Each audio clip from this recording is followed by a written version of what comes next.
Hey everyone, welcome to this Maxon Fundamentals workshop. My name is Ellie and I'm a senior trainer here at Maxon. And throughout this series, you'll be getting up and running in Cinema 4D and Redshift and creating your own waffle scene just like this one.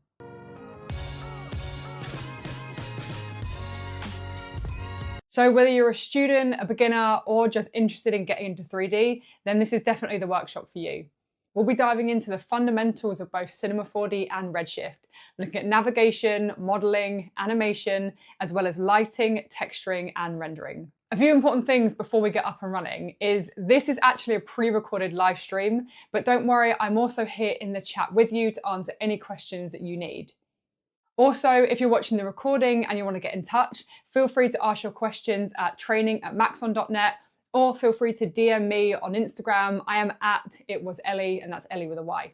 I'll be putting together an FAQ document of all the questions that you asked throughout this entire series, as well as full access to the project files, which you can actually access and download now in the description of this video. In this fourth episode, it's all about rendering inside of Redshift, looking at those all-important render settings, things like global illumination and sampling, how we can balance render speeds versus quality, and also some extra little touches, things like depth of field inside of our scene as well. Let's get started. Welcome back to part 4 of this Maxon Fundamentals workshop. And in this part of this workshop, we're going to be looking at, most importantly, how we can create that final render out of Redshift, a few of the different render settings, so looking at the quality of our render versus time, but also we're going to start off by just diving into some of those little extra bits that we can do inside of the software and inside of some of the things like our Redshift camera to, create a nicer final look. So we're starting off in the same project file that we just finished up with, so the one where we've added our nice textures, and this can also be found in the project files link. And so let's just open up my render view and let's kick that off. So what we're going to do is we're going to start off just by adding some depth of field to this scene. And so inside of my Redshift camera, under the object tab, in here is where we added our focal length. And so this is going to play a part in your depth of field and how that works. And then under the optical tab, we have this kind of focus distance, aperture or f-stop, and we have this bokeh. So let me actually just pull this up just so we can see this in a bit more detail. So with my render view playing, I can then define where I want my focus distance to be. So the part of my shot that's going to be, in focus. So maybe we'll take a look at the actual text itself. And so this little eyedropper, what we can do is we can click that, and then we can just click in our viewport. And now my focus distance has changed, but at the moment we don't actually see any depth of field in our scene. And this is where we need to actually come in and enable bokeh. So if I just click that, we can now see that we're starting to get some depth of field in our scene. So if I go lower with my aperture, with my f-stop, so let's go to quite a low value, a value of 1. We can see that we have some really heavy depth of field going, and where I now have that focus distance, I can see that's going to be in focus. And I can move this around and I can change this focus distance if I want to. One little handy tip for this is you can actually have a focus object. So if I wanted one of the waffles to be in focus, so if I click on this one here, I can see that that is this one. I can come into my camera and I can drag and drop this to be the focus object. And we can also offset this. So let me just clear that out. And what we can even do is under the display, we can actually see our focus plane. So where we looked at our composition overlays, we also have this focus plane that we can see. And so now as I come back into optical and as I move my focus distance, I'm able to use this focus plane to define this focus as well. Finally, a quick tip for you. In the same way where we used a target for our lighting, we could also use a null to be our camera target. And then in my camera, I could have that as my focus object. And then take my place tools. So these are the tools that we looked at when we placed the objects in our scene. We can take that and then we could place our null exactly where I want that focus to be. So let's just place that on the end of that box. And now we can see that we're focusing on there. And what's interesting and what's really great about this particular setup is if I choose to now move my camera, so if I wanted to remove my protection tag and pan out slightly, that area is still going to be in focus instead of if I'd just chosen a particular focus distance. So the way that we can move our camera back, we're not able to just do a Command or Control undo. We can actually do a Command or Control Shift, then Z, and it's actually going to undo that camera movement. So that was Command or Control, Shift, and Z. Okay, so this aperture value is quite low. So maybe we can go a little bit higher so we don't have too intense or heavy depth of field. Maybe something like a value of perhaps 3, just so we can really draw focus into this particular area. Brilliant. So the next step is I want to show you how we can do some subdivisions at render time. And so we looked in the first part at remeshing and reducing the amount of subdivisions on our geometry. And doing this allows us, to animate easier, to UV easier.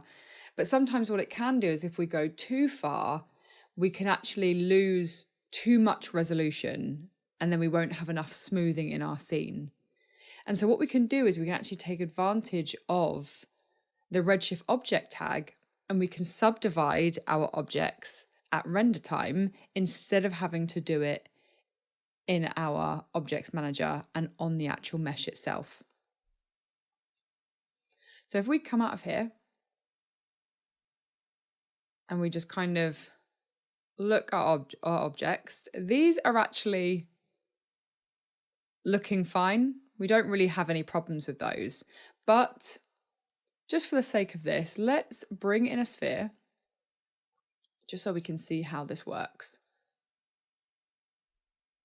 And we can just bring this into our scene and let's just take a look at it for now. Maybe we'll pull it up just a touch. Okay, so we have this sphere in our scene. This is one of our primitive shapes and we can set it to maybe quite a low segment value and a low resolution. And so we now have these quite sharp, jagged edges.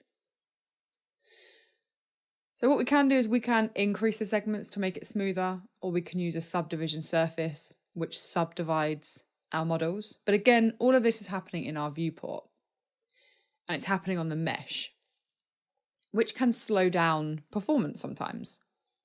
But one handy trick that we can do in Redshift is we can right click on our object that we want to subdivide, search RS, and under render tags, we have a Redshift object tag. And then under geometry, we have the ability to override and then add some tessellation, which in turn is going to subdivide our geometry. So this can be a helpful trick or tip if you need to subdivide your model. When working with this method, if you're working with displacement, so in our material, if we have displacement set up, which in this case we do, we also need to make sure we then enable our displacement and then ensure we are then defining some displacement scale, very similar to how we did in part 3, on this object. Okay. So we've just looked at how we can upres or subdivide or tessellate our objects to create some smoothing if we need to. So if you find that your models aren't looking very smooth and they need to be subdivided, we can do that. And we also looked at how we can play with that depth of field and add some of that nice camera effects to our final scene. So what if we are now ready to render this project? What if we're happy with this final shot and we want to then render this out? So remember, in the next part, or the final part of this series, we'll be looking at animating. And so what we'll be doing in this part is we're looking at how we can create a final render. And in that final part, we'll be looking at some animation as well. So where can we get set up and ready to render? Well, inside of this option here, we have our render settings. So we've already taken a little look at the output. So this is where we defined our composition resolution settings. So I have 1920 by 1080. We can define our resolution, so our DPI or pixels per inch.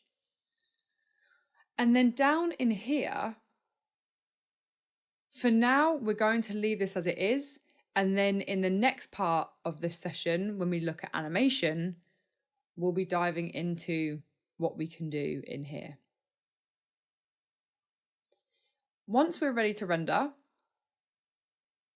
inside of our save option, here is where you need to define the file path of your final render. So if we just click this drop down, we can create our own folder. So I can throw this into our Maxon Fundamentals workshop. I then want to save it, something that I remember. So we can set this to render and press save. And then I want to choose the format that I want to render at. So this is entirely down to you and your preferences of how you want to render. I'm going to render out a PNG image. And then we can choose our depth as well. We're not worried about rendering a multipass image, and so we can just switch that off. So once we've set up our output and our save path, we can then dive into our render settings and start actually looking at how we can create our final render and the sort of settings that we need to edit and adjust to perfect that balance of having a good render time versus a nice looking render quality. So a few things that we want to talk about first of all, and that is what exactly has an effect on our render speeds. So as you can see here, there are a few different things that can affect our performance and our render speeds. High subdivisions and high resolution textures. So if you're working with texture maps, just like we looked at in part 3 of this series, we want to make sure we're not going too high with our resolution of textures unless we absolutely need to, and not having too many of them in our scene. Things like displacement and motion blur and depth of field and caustics, which are all render and material techniques, they can also play a part in slowing down our renders.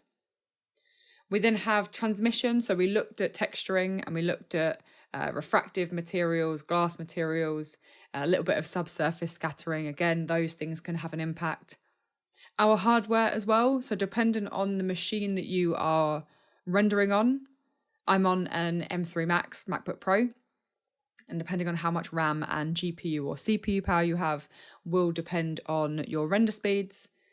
And then things like the high bucket quality, which is a setting in your render settings, which we'll look at in a minute. And then, of course, if we work with simulation and dynamics, which is more on the topic of animation, that we'll cover a little bit of in the final part of this session. So with those things in mind, we can then dive into our render settings. So all the things we just looked at there and all of that list are things that we can control or change in our scene. And now what we can do is we can look at actually creating that render. So we're going to be looking at the basic tab today, but we do have access to the advanced tab as well. So we'll talk a little bit about that briefly at the end, but for now we're going to be sticking to the actual basic tab inside of here. So the basic tab are the render settings that are available to us, and they're the most frequently used settings. So if we want to keep things nice and simple, the basic mode is the great way to begin to start to adjust our render quality.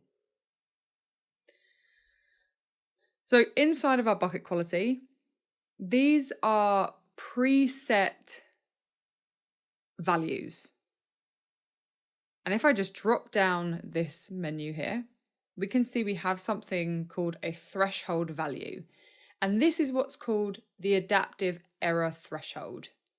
Basically, what this means is these are presets that control the quality of our final render.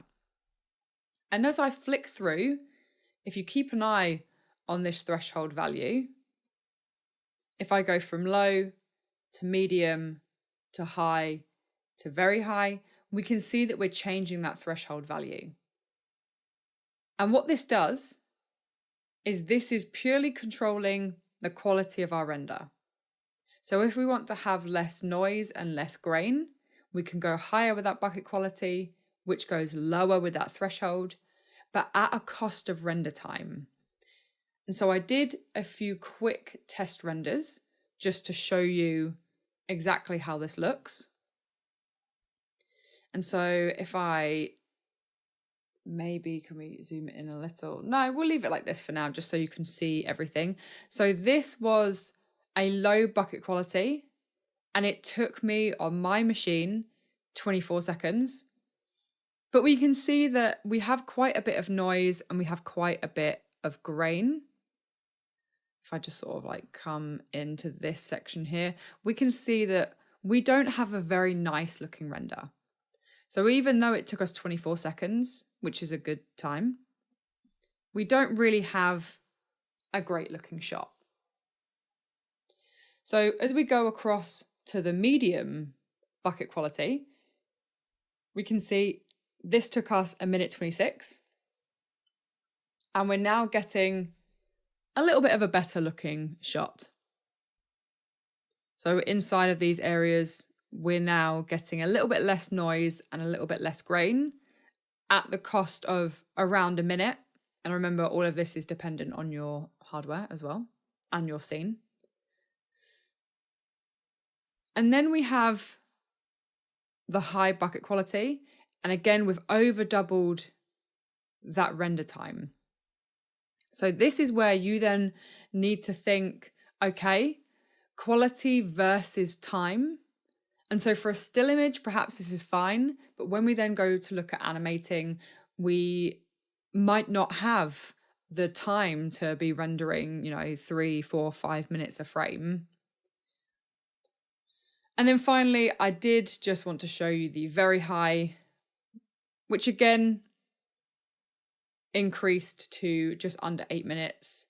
And the quality difference to me of very high to high on this particular scene, I don't really see much of a difference.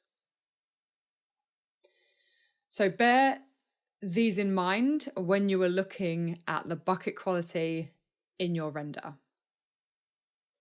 And so when we talk about what we can do to perhaps help ourselves and help our render speeds, if we go back into Cinema 4D, we have a denoising option. So if we pull this back up, we have a denoising option inside of here. And this is the checkbox that allows us to quickly toggle denoising on and off. And it allows us to easily render images at a reduced quality, so a lower bucket quality, and increase speeds, because as we know, and as we've just seen, the lower the quality, the faster the render. But what denoising will do is we can counteract some of that grain and some of that noise at the expense of some potential accuracy. And then we can combine these things together. And again, it's about finding a balance, ensuring you choose the engine that works for your particular project. And you can find out all about these in a lot more detail by going to the Redshift documentation. Basically, Atlas Single will render a single pass and then apply the denoising algorithm.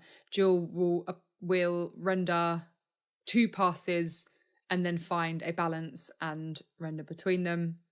And so again, it's about finding out those. And so what I did again was I did a few little test renders just so we can see how low and medium will look on this particular scene with some denoising. So let me go back to these options in here. So let me just pull these up and let's come over to here. Here we go. So we have the low quality denoising. So this was what the original looked like. So we can see we have some grain and we have some noise in here. And then as we apply the denoising, we're able to smooth out and remove some of that noise and grain. So again, if we come a little bit closer, this is without and this is with.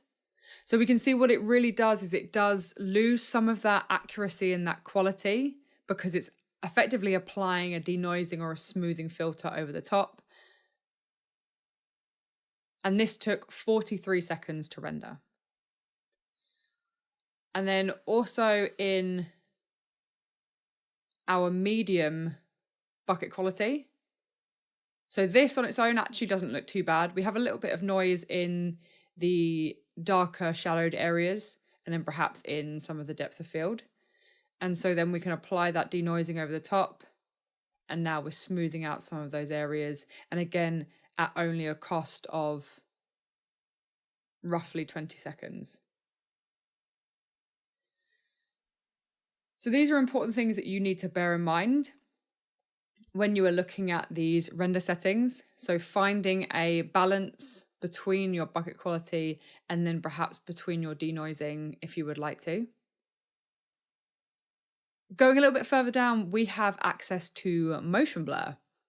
So again, this can control, the steps can control the accuracy of the trajectory of your camera's lights and objects when they are moving and animated in your scene. So the higher the steps, the more accurate this calculation will be, but the more memory and the longer it will take to calculate. Global illumination. So what exactly is global illumination? You may hear it referred to as GI.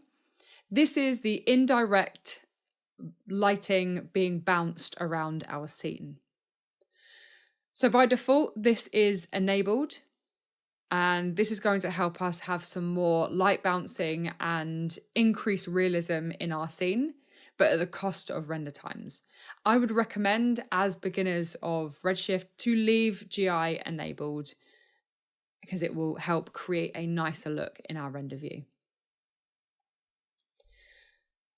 So scrolling a little bit further down again, we have these depth values. So what exactly are these depth values? Well, these parameters allow us to control how many times a ray of an individual type can bounce before it's terminated. So we can see as we scroll this down, we have global illumination, reflection, refraction, and volumes. And so we can control how many times these GI rays or these reflection rays can be and bounce in our scene until they're terminated. The combined depth value specifies the maximum number of times an individual ray can be used for GI, reflection, refraction, and volume scattering. If your individual depth values are higher, they'll be capped by this combined depth value. So be careful if you are controlling these. The defaults, in my experience, for a lot of scenes work very well. It's just about looking at the type of rays and things you have in your scene. Do you have a lot of refraction materials? Do you have a lot of glass? Do you have volumetrics, which is something we haven't covered, but if you have, this is where you might need to tweak some of those settings. And then transparency has its own, so it has its own depth value. And this is how many times a transparency ray can pass through an object. Some of you will have access to this setting here, hardware ray tracing. And so if you have it available, when enabled, it will utilize any hardware accelerated ray tracing when rendering. So if you have the RTX GPUs, or if you are on an M3, you'll be able to take advantage of this, and it can help boost and speed up our render times. So this is where, as a beginner, we want to start and we want to play with those render settings to really just create an image and create a render. Once we've defined our render settings, all we have to do is press this button here, which is a render to picture viewer.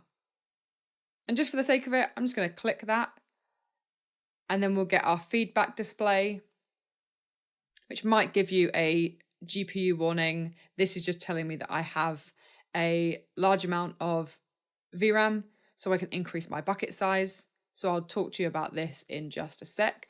And then you'll see what we get is we get what's called a bucket render. So these little squares that are going to continue to render in a spiral, creating that final image inside of my picture viewer. We get a progression bar, so we can see how long the render is taking. And then we have some history options in here, which are all the renders that I have done. Those render tests that we were just looking at. And this will then save onto my file path that I put inside of my save. So it's going to save in here. And once this is done, I will then have access to my final render to then use in our scene. So I'm not too worried about getting this final render, so I just want to stop that. And then finally, before we wrap up, I do want to take a few moments just to talk about some extra little things. Naturally, the render settings basic tab is the most, common and frequently changed settings as a beginner inside of Redshift. But we can only do so much. We're limited by just these settings. So what if we want to have a little bit more control and we want to look at beginning to optimize? This is where the advanced tab gives us full access to all of Redshift's render settings, including sampling. So this is where we looked at our bucket quality. So we have our threshold here. We're using automatic sampling inside of here, as well as our denoising. We have things like motion blur, our globals, so those trace steps that we looked at the beginning in the basic tab. And then we have our global illumination full settings. So we've already talked a little bit about this, but let's dive more into some of these options and see what we can do. Just to know, all the test renders that we've already taken a look at during this episode were actually made with these left on the default settings. First up, we have some drop-down menus for our primary and secondary GI engines. So if I just drop these down, we can see we have a couple of different options inside of there. The primary GI engine will be used on the first indirect lighting bounce, and by default, it's set to brute force. This is the most accurate engine, and we have no flickering for animation, but it can actually be the slowest. We'll also need to increase our brute force raise if we're working with the brute force method to remove noise and grain. But again, this will increase our render times. And if we do increase these, we want to go in exponential values. So I could up this to 512, or I could up it to maybe 1024. So we're doubling those values every time. We then have an irradiance cache method too, which can produce clean images faster, but at the cost of far more complex controls to fine tune it. As a general rule for beginners, we stick to brute force for that primary GI engine. The secondary GI engine, this will be used on all indirect lighting bounces after the first. And this actually requires our trace steps or our lighting bounces to be above a value of 1. So if I increase that down to 1, we actually lose the ability to use that secondary engine. So we do need to make sure that we up these values. And increasing the GI trace steps will make your lighting brighter because we have more light bouncing in our scene and adds more realism, but it can make the render time a little bit slower. If you increase these numbers too much, we can actually get washed out lighting. As a rule, 4 is actually a great starting point, so definitely try out the defaults when you're first getting into rendering. So our secondary GI engine is set to irradiance point cloud, or IPC for short. This makes the primary GI faster and cleaner and is more efficient than brute force, which we also have in here. But we can get some flicker animations with IPC, so bear that in mind. To prevent this, we can go with the brute force method and just increase our trace steps and our brute force raise to clean up any of that noise and that grain. But remember, this will take longer to render. So make sure you have a play around with combining these with your bucket quality settings to fine tune the results that you're happy with. We also have a few other options for caustics, AOVs, which are multi-passes, so for compositing, some optimization tricks, and then our system tab where we can look at that bucket rendering option. Be careful with any of these settings. The default is set to 128. And so as we were rendering, if I just kick this off again, the bucket size is the size of those little squares that are being rendered one by one on my GPU or my CPU. So we can see here, that's what we have. And they are 128 by 128 pixels. We can go higher, 256 or 512. This will depend on the performance of your machine. So mine actually says to me, I can increase my bucket size, but also be careful if you have a lot of detail in your scene.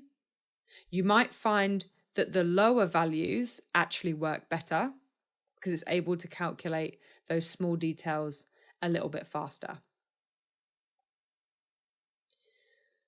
On the subject of render settings and optimization,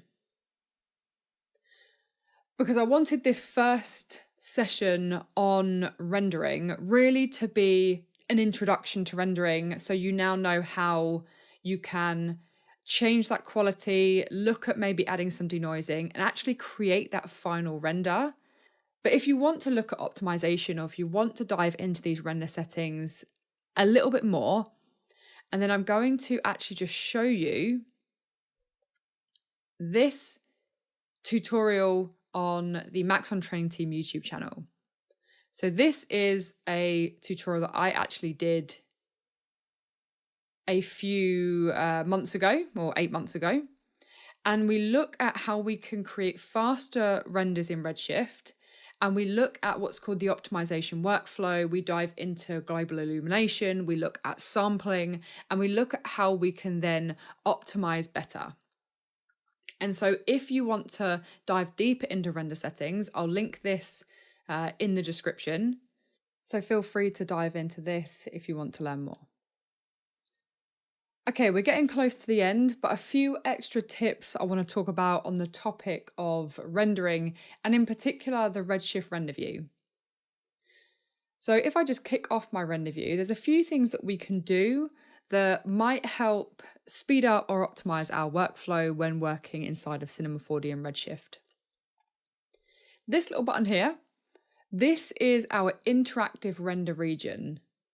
So if I just click to enable that, you see I get this new window where I can actually just click and hold to resize. And where this is interesting is if, let's say, I want to just reposition it. So I just click inside the square to reposition it. If I want to be looking at this particular section, let's say I'm working on the actual texture and I want to have an idea of how the final render is actually looking, but I don't want to have to do a full render, then what we can do is we can just render this particular section. So if I just click to refresh my IPR, we see we don't get the rest of my shot. And then what we can do is we can do a final bucket render by clicking this option. And it's going to do a final bucket render on just my interactive render region. And so now I'm able to see exactly how this is looking without having to do a final render or without having to bucket render the entire of my render view.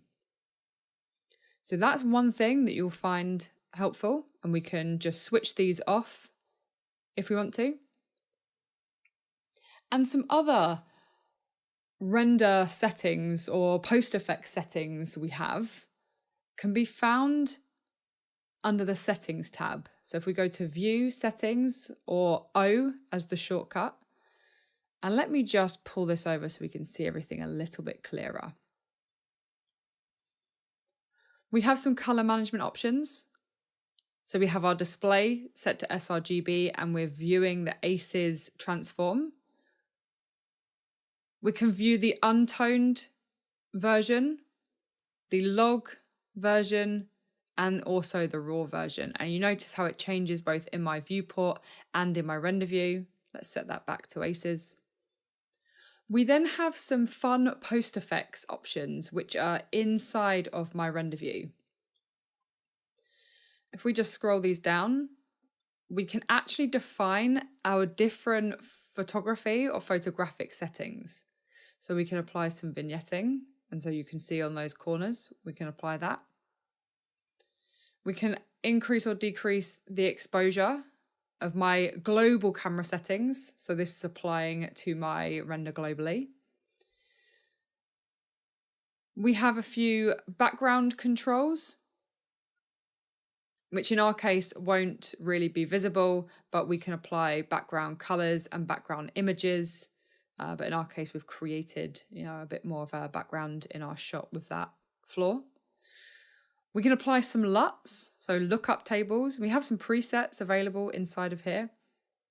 So we can kind of play around with some different LUTs. Let's maybe find one that we think looks quite nice. So perhaps something like this. And if you find it's too intense, we can actually decrease the LUT strength. And so we could maybe pull this up. And so we're able to do some compositing or some post-production inside of our render settings. If I pull that back up, and you'll notice we have this little checkbox. So if I want to disable that effect, I can just click that. So click that on and off. We have some color controls, which again, we can enable and we can apply those controls, as well as some other interesting camera effects like bloom, flare, streak, and then you see we also have our denoising. So these are all done globally, but they can also be done, if I just press O to get rid of my settings, on a per camera basis. So you'll notice as we go through, we have those exposure options, those color correction options with tone mapping and LUTs. We have some lens effects. So if I want to have these being applied in my camera, I can override these, and then we could sort of play around with our threshold to create some glow or some bloom effects on here. So if I go a little bit higher, perhaps with that, we can see that this is happening on here. So this will create a little bit of a glow post effect. We can do flares and we can do streaks. And as we saw, we can also apply a background image or a background color into our render. In our case, it won't be visible, but depending on what you're creating, you might want to apply a overall background color. So if I actually just switch off my backdrop, we'll be able to see this background color. So maybe we could come in and we could maybe apply this pink color, and now we're able to apply a background color or, a background image, which we'd just upload into here. So those are a final few extra tips and tricks and settings that you might want to dive into and play around with. So the interactive render region and that bucket mode. And then of course those post effects and those camera settings that you can do globally in the render view, but you can also do them in your individual Redshift cameras. So you could have different cameras set up with different effects and focal lengths. So finally, just to recap, we took a bit of a look at creating depth of field. We then dove into our basic tab render settings, so our bucket quality, a little bit of denoising, and then some of the other extra little effects in here. And we also looked at the things that have an effect on our render speeds. As a reminder, if you want to dive more into render settings and optimization, the Redshift documentation and that tutorial of getting faster renders on the Max on Train Team YouTube channel will be helpful. Thanks for watching. I hope you enjoyed it, and I'll see you on the final episode where we look at animation. See you then.